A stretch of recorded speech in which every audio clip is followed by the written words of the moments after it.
Bonjour et soyez les bienvenus sur BIP TV pour cette page d'information. Au sommaire du journal aujourd'hui 18 décembre, circuit court et développement de la filière bio autour du CFA des métiers de promouvoir les produits biologiques dans les menus pour les apprentis, mais surtout dans le contenu de la formation dans les sections alimentaires. Explication dans un instant. Une renaissance, celle du savoir-faire des anciennes salariées des peluches Blanchet. La fabrication a repris à Châteauroux grâce aux Petites Maries. Des savoir-faire, regroupés dans un même lieu à La Châtre, c'est jusqu'à la fin du mois. Une boutique éphémère de 15 artistes et artisans d'art. Et si l'on vous proposait une deuxième chance après un accident de la vie, comment rebondir grâce à un dispositif encore trop méconnu? Claude Tanchou nous en dira plus tout à l'heure, président du club Deuxième Chance en Berry. Cela met du temps, mais petit à petit, le bio s'invite dans les assiettes, dans les cantines, dans les écoles, bien sûr, mais aussi pour les plus grands. Le CFA des métiers vient de signer une charte ce matin. Alors, au moins une fois par semaine, au restaurant d'application du centre, des denrées issues de l'agriculture biologique seront transformées dans les cuisines et les servies, bien sûr, à la table des apprentis. En fait, c'est une démarche globale appelée éco-école. L'objectif, c'est qu'à la fin de l'année scolaire, le CFA décroche le label international d'éducation au développement durable. Briac Cavalin. Apprendre à conseiller, renseigner les futurs clients et mieux vendre dès la prise de commande. La connaissance des produits est essentielle pour les métiers liés à la restauration. Et début 2016, le bio s'invitera aussi dans les assiettes du self au CFA de Châteauroux.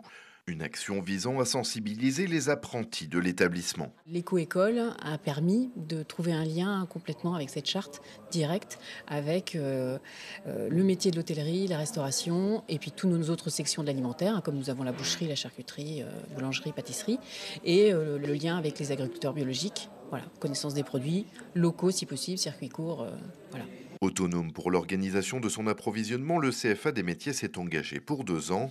Chaque midi, ce sont pas moins de 100 à 150 repas qui sont servis au sein du self de l'établissement. L'ensemble des 3 alternances devrait donc pouvoir passer aux travaux pratiques. Nous, les jeunes viennent toutes les 3 semaines. En fait, on n'a pas les mêmes jeunes par semaine. Donc pour les sensibiliser, on va essayer de faire au moins un repas pour commencer. Si on peut faire plus, on fera plus. Faire au moins un repas dans cette semaine-là pour les sensibiliser en mettant une petite animation autour sur les produits bio, connaissance des produits parce que certains, le potimarron, des produits qu'ils ne connaissent pas, la topinambour, enfin voilà, il y a plein de choses. Parce que pour les sortir un petit peu de leur quotidien de l'alimentation rapide. Un plus sans contrepartie sur le prix du repas, mais surtout un plus pour les producteurs de la région. En l'espace d'un an, les surfaces agricoles ont globalement augmenté de 8%. Dans l'Indre, ils sont près de 140 exploitants sur les différentes filières biologiques. D'autant plus qu'il y a un certain nombre de conversions actuellement, là, comme on n'a jamais connu d'ailleurs, depuis un an. Du coup, il faut que les filières s'adaptent et soient en mesure d'absorber la production qui va arriver prochainement. Parce qu'on sait que la Restocco, c'est un marché qui est porteur. Voilà. Et dans lequel, jusque-là, les produits bio n'étaient pas forcément, en tout cas pas mis en évidence. L'agriculture biologique, une filière qui se développe aussi au travers de l'impulsion des collectivités ou établissements scolaires et privés. Avant le CFA, les communes du Poinçonnet et de Buzancais avaient déjà signé la charte. D'autres partenaires devraient voir le jour d'ici peu. Une bonne nouvelle pour l'Indre, mais aussi pour la France. Pour le savoir-faire français, la fermeture des peluches Blanchet avait ému tout le département l'an dernier. Eh bien, la fabrication de nounours Made in Berry a repris depuis peu sur Châteauroux. La marque Les Petites Maries de Blois vient en effet de reprendre 4 anciennes salariées de Blanchet et d'installer un atelier avenue de Verdun. La bonne nouvelle pour la France, c'est que l'activité de fabrication revient chez nous. Les Petites Maries faisaient en effet fabriquer leurs modèles en grande partie en Asie. Gage de qualité. Qualité à la fois des tissus, des accessoires, gage aussi de longévité, car la peluche française est de plus en plus demandée. Philippe Rioux a pu rencontrer l'heureux repreneur, mais aussi ses petites mains aux doigts de fée. On les fait de A à Z, on les voit naître d'un bout à l'autre, on les bichonne, on fait en sorte qu'ils soient les plus beaux possibles. Hein, vous voyez bien, là, je suis en train de faire les yeux, là. On les fait toujours qu'ils soient... Et puis c'est suivant l'humeur, ils ont toujours un petit peu de nous. Hein. Et ce petit bout d'elle-même, Madeleine l'a donné pendant 38 ans chez les Peluches Blanchet, fermé le 28 mai 2014. Un savoir-faire que le directeur général des Petites Maries n'a pas voulu voir disparaître. C'est très important de pouvoir conserver un savoir-faire. Vous savez, en France, il y a peut-être une trentaine de personnes qui sont capables de fabriquer des peluches. C'est vrai que sur Châteauroux, il y a vraiment des gens qui ont une grande compétence et un grand savoir. Et il ne fallait surtout pas laisser s'éteindre cette flamme, surtout que c'est un produit tellement merveilleux, tellement extraordinaire. Les Petites Maries, fondées en 1963 par Guillaume Reynaud, le père, créent des produits qui répondent à plusieurs critères. Il faut que le produit soit agréable, sympathique, vous ayez un coup de foudre quand vous le regardez et un coup de foudre quand vous le touchez. Ça me paraît très important. Après, bien sûr, il peut y avoir l'animal qu'on préfère ou l'animal qu'on a perdu et qu'on a envie de retrouver. On est quand même généralement un produit qui est un produit pour des enfants, pour des petits. Donc ça nécessite d'avoir vraiment une notion de la qualité et savoir que c'est un produit qui va être mis entre les mains de tout petit. Donc beaucoup d'attention dans son travail. Autre raison du succès de ces peluches que l'on ne trouve pas en supermarché, les matériaux. On utilise des matières uniquement françaises, avec un rembourrage français. On peut vraiment parler d'un produit 100% made in France. Alors qui de Capucine, Aubin, Basile ou Zarbidet aura les faveurs des petits? Madeleine a son avis en la matière. Vous voyez, le petit chat, lui, il va être certainement plus cajolé qu'un gros qui est beaucoup plus difficile à manipuler. Celui-là, c'est sûr, il va avoir des câlins, celui-là. Quand il sera dans les bras de quelqu'un, il aura des gros câlins. À moins que ce ne soient les figures emblématiques de la marque, Nounours, Nicolas et Pimprenel, qui feront leur retour en 2016. Deux mots de politique. D'abord au Conseil régional Centre Val-de-Loire. François Bonoret, élu sans surprise ce matin, président pour 6 ans, reste aux conseillers régionaux d'élire les vice-présidents et leurs délégations. Et puis cette volte-face des députés contre l'évasion fiscale des entreprises. Nous évoquions en partie le sujet il y a quelques semaines avec Isabelle Bruno. Elle avait remis un rapport sur la concurrence fiscale européenne. Le 4 décembre dernier, l'Assemblée nationale adoptait un amendement qui aurait permis aux États de savoir si les entreprises payent leurs impôts là où elles exercent leur activité. Et puis revirement de situation, le secrétaire d'État au budget aurait fait pression sur les élus. Cet amendement a finalement été rejeté en deuxième lecture. Isabelle Bruno et Yann Galluon ont maintenu leur position en faveur de ce qui aurait pu être une avancée pour la transparence fiscale. Et puis à l'approche de Noël, on vous propose d'acheter local, justement, en découvrant aussi le talent de nos artistes et de nos artisans d'art. La ville de La Châtre leur a proposé un espace en centre-ville, une vitrine, une boutique éphémère. Ils sont une quinzaine de la région à avoir investi l'ancien magasin Charrier. De la peinture, maroquinerie, mosaïque, céramique, bijoux, textiles. Les artistes, souvent isolés dans leurs ateliers, ont pignon sur rue jusqu'à la fin du mois et s'amusent aussi à présenter au public le travail de leurs collègues. Reportage.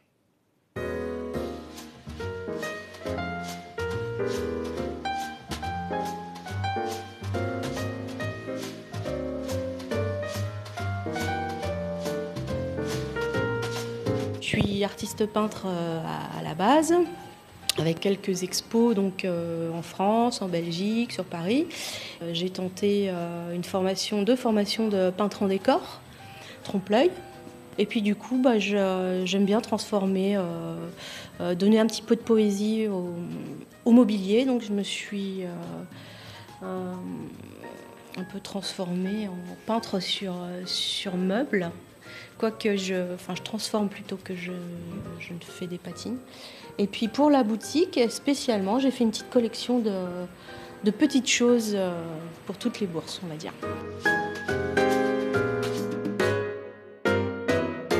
J'ai pas du tout l'habitude de jouer à la marchande, je suis plutôt dans mon atelier. Et là, je dois dire que ça fait plaisir aussi de voir du monde. On présente le travail des autres artisans. Moi, c'est quelque chose qui me plaît beaucoup.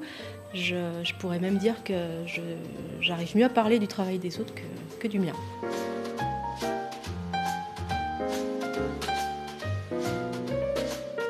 J'arrive en France en 2005. En Angleterre, j'ai une entreprise tout l'intérieur, le bar, le club, le restaurant. En France, j'ai adapté. Déjà, je suis une professeure au lycée pour le patine de meubles. Ici, je suis spécialiste avec le meuble anglais.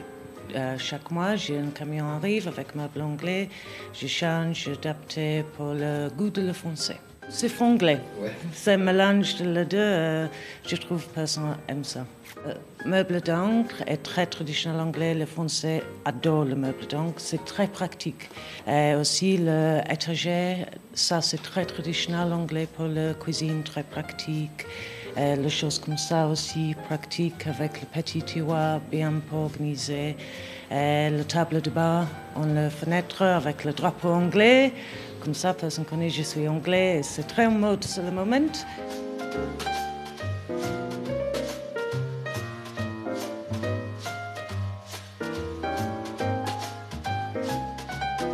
J'ai un atelier un peu perdu dans la campagne, comme beaucoup d'entre nous. Donc, ça nous permet de tous de rencontrer dans un seul lieu. Et tous les gens du coin peuvent venir visiter 16 artisans sans se déplacer beaucoup. Donc, c'est une très bonne idée.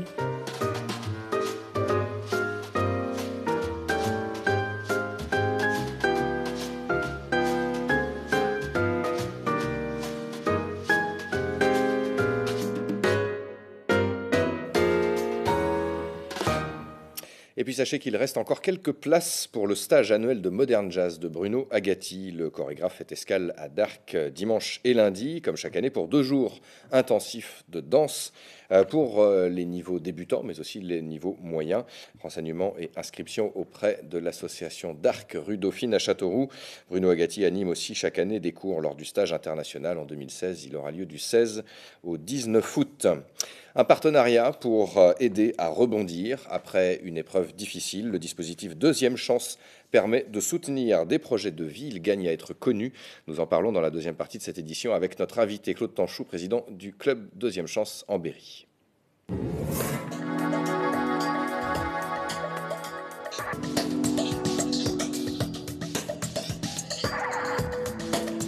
Bonjour Claude Tanchou. Bonjour. Alors avant d'évoquer le local, un mot de présentation générale du dispositif au niveau national. En fait, c'est issu d'une fondation, la Fondation Deuxième Chance. Oui, Fondation Deuxième Chance a été créée donc en 1998 par Vincent Bolloré. Elle est abondée par une centaine d'entreprises en France, très importantes, si bien que ce fonds dispose de vrais moyens. Et depuis la création, 6000 porteurs de projets aidés ont été aidés donc, dans le cadre de cette fondation. Alors il faut avoir un projet de vie. Après, voilà ce qu'on appelle entre guillemets des accidents de la vie, ça arrive. Il faut parfois avoir besoin d'un coup de pouce pour rebondir. Oui, c'est l'esprit MAM, hein, vous l'avez bien compris, je dirais dans l'appellation MAM de l'association qui est donc Deuxième Chance. C'est pour des gens qui ont connu des ruptures familiales, ruptures économiques, ruptures professionnelles et qui à un moment ont un vrai projet de vie pour rebondir. Alors soit dans le cadre d'une formation, puisqu'on intervient sur 2 volets, formation ou reprise ou création d'entreprise, des gens qui à ce moment-là, on est âgé pour hommes ou femmes de 18 à 62 ans, et des gens qui souhaitent être aidés pour repartir après avoir connu une période qui est une période difficile. Alors c'est une aide non négligeable, hein, jusqu'à 8 000 € pour une reprise ou une création d'entreprise, 5 000 € pour un projet de formation. Et ensuite, il y a aussi un accompagnement. Ça c'est important, c'est-à-dire que ce n'est pas qu'une aide ponctuelle, mais derrière, il y a un suivi. Oui, la condition de la réussite, c'est bien sûr que les gens aient un projet solide, j'irais structuré, et la volonté de rebondir, mais derrière, ils sont aidés. C'est-à-dire qu'il y a des parrains. On a 60 adhérents au niveau donc, du club Deuxième Chance, j'irai en Berry.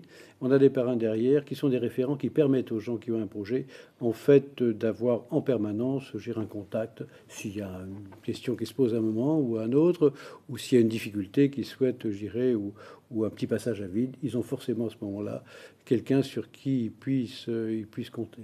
Ça fonctionne, vous avez déjà des retours. Alors, dans le Berry, depuis 2011, 15 personnes. Alors, seulement 15 personnes, vous dites, parce qu'effectivement, vous avez la capacité d'aider bien davantage de personnes. Oui, on est toujours étonné parce on sait qu'il y a une attente qui est importante. Et on est en contrepartie un peu étonné parce qu'on n'a pas beaucoup de demandes.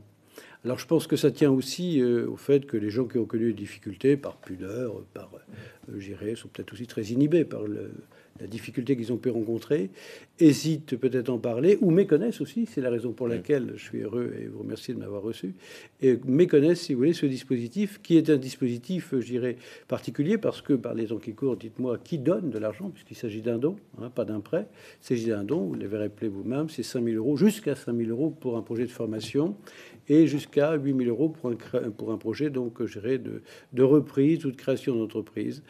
Donc c'est quand même pas, c'est comme des sommes qui sont des sommes importantes. D'où ce nouveau partenariat avec EGE, l'association, l'entente des générations pour l'emploi et l'entreprise, essayer de multiplier un peu les réseaux pour aller au plus proche des personnes qui en auraient besoin. Oui, je crois qu'il faut démultiplier, je vous disais tout à l'heure, il faut démultiplier, il faut que les gens sachent que ce dispositif existe.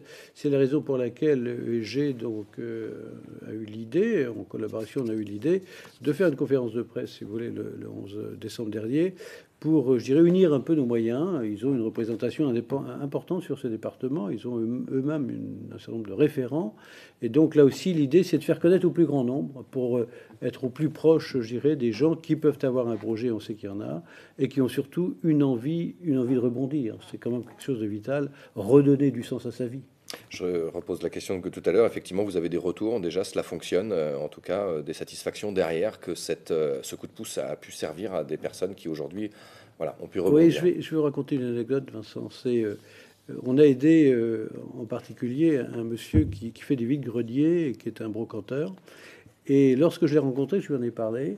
Il m'a dit, ça remonte à un an à peu près, à peine un an. Il m'a dit, vous savez, pour moi, c'est Noël tous les jours. Maintenant. D'accord. Alors, ces personnes, aujourd'hui, vous avez aussi la possibilité d'avoir un suivi par Initiative Indre. C'est vrai que c'est multi-partenariat. Oui. Oui. On peut, en fait, il y a la fondation, donne un coup de main, aide évidemment les projets qui sont structurés, mais on peut, complémenter ces aides par des relais et d'autres financements, qui sont les financements qui peuvent être accordés par Initiative Indre, éventuellement des banques. Donc on a là aussi, je dirais, une capacité d'intervention qui est un peu multifacette, vous voyez ce que je veux dire, en fonction des projets. Et justement, pour contacter, bien vous pouvez contacter à la BGE, la boutique de gestion. Voilà, les coordonnées s'affichent sur l'écran. Céline Caria, club de la Deuxième Chance, rue Jean-Jacques Rousseau à Châteauroux. Le club Deuxième Chance en Berry que vous présidez, Claude Tanchou. Merci d'être venu nous en parler aujourd'hui. Merci de m'avoir reçu. C'est la fin de cette édition. À suivre la météo pour demain. Et puis dans Week-end en Berry, Philippe Rioux vous dit tout sur le marché de la truffe qui se tient dimanche au Pepsi à Issoudun. À 20h50, la soirée, le jour le plus court qui célèbre les courts-métrages. Des séances de projection gratuites jusqu'à lundi partout en France. Très très bonne soirée. Excellent week-end. Merci de votre fidélité et à lundi 18h30.